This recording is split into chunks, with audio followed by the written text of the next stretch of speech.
तो फिर supreme court के ऊपर राष्ट्रपति को बिठा देना या हाई कोर्ट के ऊपर जो है राज्यपाल को बिठा देना, यह उचित नहीं है, क्योंकि यह न्याय विरुद्ध हो जा रहा है। एक व्यक्ति की मनोदशा के ऊपर निर्भर हो जाएगा, एक व्यक्ति के पक्ष विपक्ष के ऊपर निर्भर हो जाएगा कि वह निर्णय कैसा लेता है, वह न्याय संगत नहीं रह सकता है।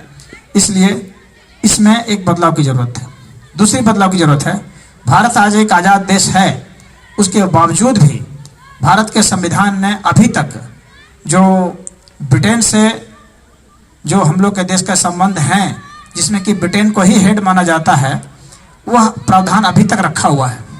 यह प्रावधान हटा दिया जाना चाहिए। इसलिए अभी जो कॉमनवेल्थ होता है, तो कॉमनवेल्थ में भारत को एक सदस्य बनाया गया है भारत सदस्य, उससे भारत हट नहीं सकता उसके प्रावधान के हिसाब से। जब अंग्रेजों ने सत्ता ट्रांसफर किया था तो उस वक्त यह कहा दिया था कि आप लोग इसको नहीं हटाएंगे, और इसीलिए ब्रिटेन की जो महारानी है वो यहाँ आती है तो उसको किसी प्रकार के वीज़ा की जरूरत नहीं पड़ती है, वो सीधे आ जाती है। तो यह प्रावधान हटा दिया जाना चाहिए, क्योंकि यह प्रावधान बतलाता है कि भारत अभी भी किसी न किसी अंश में ब्रिटेन का गुलाम है। तो उसको हटा दिया जाना चाहिए। उसके चाहे परिणाम जैसे भी होंगे वो फिर देखा जा सकता है। अब इसके बाद तीसरी बात और है कि भारत ने कुछ विशेष दर्जा दे रखा है कई लोगों को, कई ग्रुप को दे रखा है, कई समितियों को भी दे रखा है, और कई ऐसे वर्ग को दे रखा है जिनको कि विशेष दर्जा दिया गया, शिक्षा संबंधित में या पढ़ाई संबंधित में, या किसी विशेष जैसे नॉर्थ ईस्ट को दिया गया है, या अभी जम्मू कश्मीर में दिया गया था उसको हटाया गया 370 धारा को। उसी तरह से 35 था आर्टिकल 35, उसी तरह से आर्टिकल 33 है। कई तरह के ऐसी धाराएं हैं जिसको कि अब हटाया जाना चाहिए, और उसके लिए कई मांगें उठ रही हैं। तो ये सब जितना जल्दी हटा दिए जाए उतना ही भारत में एक रूपता आ पाएगी। एक बात और है कि जो संविधान में जो धाराएं हैं उनमें राष्ट्रपति का चुनाव और राज्यपाल का तो चुनाव खैर होता ही नहीं है, सीधे डायरेक्ट अपॉइंट करते हैं। तो ये जो प्रमुख भूमिका निभाते हैं उनका चुनाव नहीं किया जा रहा है, जैसे राज्यपाल का चुनाव नहीं किया जा रहा है, जबकि ये प्रमुख भूमिका निभाते हैं। तो ये एक एजेंट के तौर पर काम करते हैं, और जितनी भी राज्य सरकारें हैं वे बराबर इस पर आपत्ति करती हैं कि यह जो भारत का जो फेडरल स्ट्रक्चर है उसके विरुद्ध में ये बात जाती है।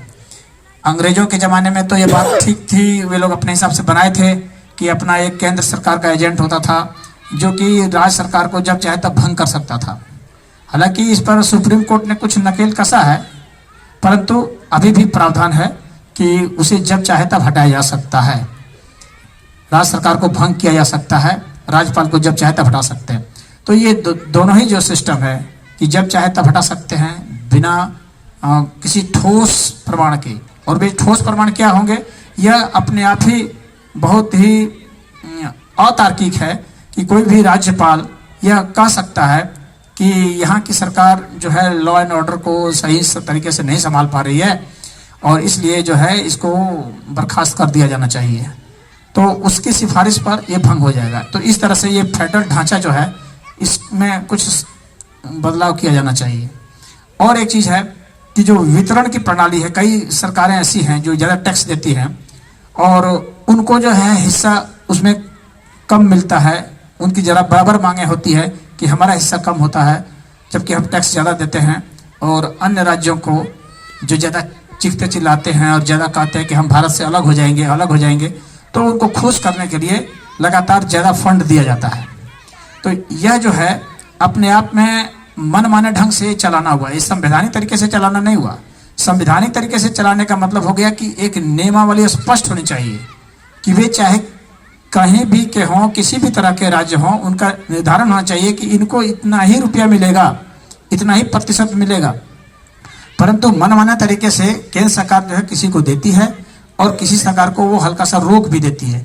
इसीलिए जहाँ जैसे केंद्र सरकार में जो सरकार है यदि उसी की पार्टी की सरकार अगर राज्य में नहीं है तो उसके कई स्कीमों को रोक दिया जाता है कि वहाँ नहीं दिया जाता है, पैसे कम दिए जाते हैं। तो इस तरह की जो कमियां हैं उन कमियों को दूर किया जाना चाहिए, उसमें भी संशोधन की आवश्यकता है। इसके बाद अभी आप देख रहे हैं किसान आंदोलन चल रहा है